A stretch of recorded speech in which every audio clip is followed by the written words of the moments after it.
Mambo matatu ya kujua kabla ya kuanza mahusiano. Mambo matatu ya kujua kabla ya kuanza mahusiano. Roho Mtakatifu akuhudumia kwenye mafundisho haya na mafundisho haya yakafanyike msaada kwako katika jina la Yesu. Amen. Kuna watu wengi ambao wanaanza mahusiano bila kujua mambo ya msingi. Bila kujua mambo ya msingi. Na matokeo yake wanaishia kuharibikiwa au kuumizwa, maumivu ambayo wakati mwingine yanaweza yasiondoke. Watu wengi wameumizwa kwenye mahusiano yao kwa sababu kuna mambo ambayo hawakuyajua kabla ya kuanza mahusiano. Sasa kabla ya kuanza mahusiano ni vema kujua faida, hasara na hatari zinazohusiana na mahusiano. Kuna mambo matatu ambayo ni muhimu sana kujua kabla ya kuanza mahusiano. Mambo matatu muhimu. Yapo mambo mengi lakini mimi nitazungumzia haya matatu. Kwamba ni vema kabla hujaanza mahusiano ujue faida, hasara na hatari zinazohusiana na mahusiano. Kama ukiingia kichwa bila kujua hasara, faida na hatari zinazohusiana na mahusiano, ni rahisi sana kuumia. Ni rahisi sana kuja kuumizwa. Wengi wanaenda kama vipofu kwenye mahusiano.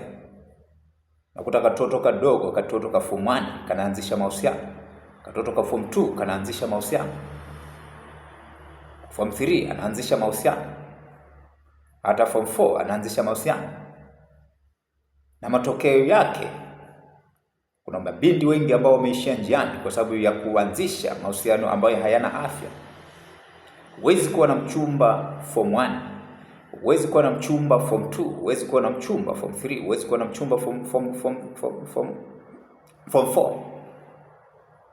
Labda kama huna mpango wa kuendelea, labda kama huna mpango wa kufika mbali. Kuna level ambazo unatakiwa kuwa na rafiki. Yaani kuishi kama kaka na dada. Sio kama mchumba.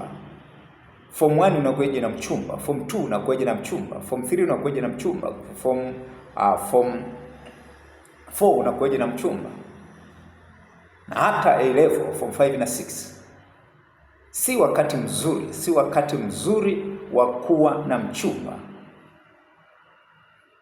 Kwa kabla hujaingia kwenye mahusiano ni vema kujua faida, hasara na hatari zinazohusiana na mahusiano. Ni muhimu sana kujua. Kama usipojua faida, hasara na hatari zinazohusiana na mahusiano, ni rahisi sana kuharibikiwa. Na ndio maana watu wengine mabinti wamepata mimba kabla wakati wao. Wakati wakiwa bado wako shule za sekondari, wako O level wamepata mimba.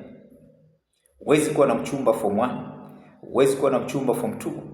Uwezekano mkubwa wa kuishia njiani kwenye masomo yako, kuna uwezekano mkubwa wa kuishia njiani kwenye masomo yako iwapo utaanza mahusiano mapema. Kwa kuna level unatakiwa kuwa na rafiki, yaani kuishi kama kaka na dada.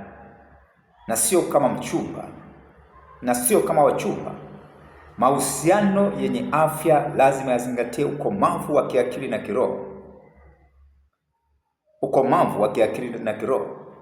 Huwezi kaniambia kwamba form 1 amekomaa kiakili. Huwezi kaniambia kwamba form 2 amekomaa kiakili. Ukianza mahusiano wakati bado akili yako haijakomaa,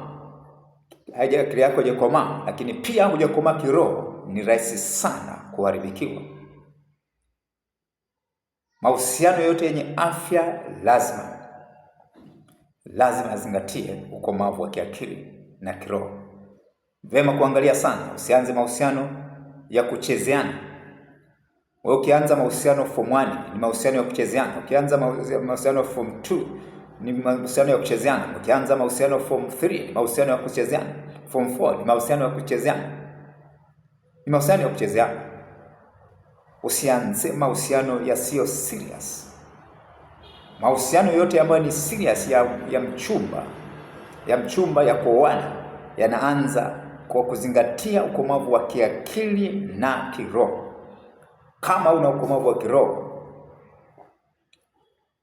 si vema kuanzisha mahusiano, au kama una ukomavu wa kiakili, si vema kuanzisha mahusiano. Kwa kabla ya kuingia kwenye mahusiano yoyote yale, ni vema kujua faida zake. Ni vema kujua faida zake, faida za kuingia kwenye mahusiano. Lakini pia ni vema kujua hasara za kuingia kwenye mahusiano, na vema kujua hatari zinazohusiana na mahusiano. Usipojua haya, itakuwa ni rahisi sana kwako kuharibikiwa.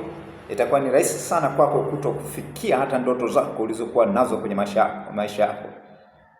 Ndio maana watu wengine, watoto wa shule na sekondari, wanaanza mahusiano na kwa kudanganyana kwamba wao ni wachumba watakuja kuoana. Safari yao ya maisha bado ni ndefu. Mtu wa form 1 hatutarajii kwamba anzishe mahusiano serious, waanze kusema kwamba watakuja kuoana. Ni kudanganyana. Kwa kuna ngazi ya maisha, kuna hatua ya maisha ambayo inatakiwa iwe ni hatua tu ya urafiki, kuishi kama rafiki, kama kaka na dada, bila jambo lingine la ziada. Kwa ni vema kujua hasara, vema kujua faida, hasara na hatari zinazohusiana na mahusiano kabla ya kuingia kwenye mahusiano. Kabla ya kuingia kwenye mahusiano ni vema, vinginevyo utaumia, vinginevyo utajeruhiwa. Na ndio maana watu wengi wamejeruhiwa kwenye maisha yao. Ni vema kuangalia sana, usianze mahusiano ya kuchezeana. Wapo watoto wa olevo wanachezeana, form 1, form 2, form 3 wanachezeana. Sianze mahusiano ambayo ni serious wakati bado hujakomaa kiakili, hujakomaa kiroho. Wewe ni binti, usikubali kuchezewa.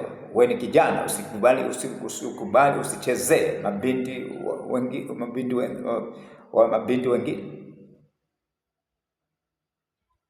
Kabla ya kuanza mahusiano yoyote, ni vyema kujua faida, hasara, lakini pia na hatari zinazohusiana na mahusiano. Na hatari ziko nyingi. Watu wengi ndoto zao zimeishia njiani. Pamoja na kuwa zipo kweli faida za mahusiano, kwamba unapokuwa na mtu wa karibu ambaye mnatarajia kuja kuwa mke na mume, lakini kumbuka kwamba hatua hiyo pia lazima izingatie ukomavu wa kiakili na kiroho pia. Vinginevyo unaweza kufanya maamuzi ambayo yatakugharimu. Na ndio watu wengi wamefanya maamuzi ya kuingia kwenye mahusiano katika hatua ambazo hawakutakiwa kufanya, na matokeo yake wameharibu future yao, wameharibu ndoto zao zimeishia njiani. Lakini wengine wameathirika na magonjwa na wanaishi kwa matumaini sasa. Kabla ya kuanza mahusiano, ni vyema kujua faida. Ni faida gani unayoipata kuingia kwenye mahusiano? Ni vyema kujua hasara, lakini ni vyema pia kujua hatari zinazohusiana na mahusiano. Mungu akubariki sana kwa kusikiliza mafundisho haya, na Roho Mtakatifu akuwezeshe kufanya maamuzi sahihi na kuchukua hatua sahihi kwa wakati sahihi, katika jina la Yesu Kristo wa Nazareti aliye hai. Mungu akubariki. Kuendelea kupata mafundisho yote ambayo ninaposti kwenye channel yangu ya YouTube, basi usisahau kusubscribe, lakini unaweza kushare, unaweza comment, katika jina la Yesu. Amen.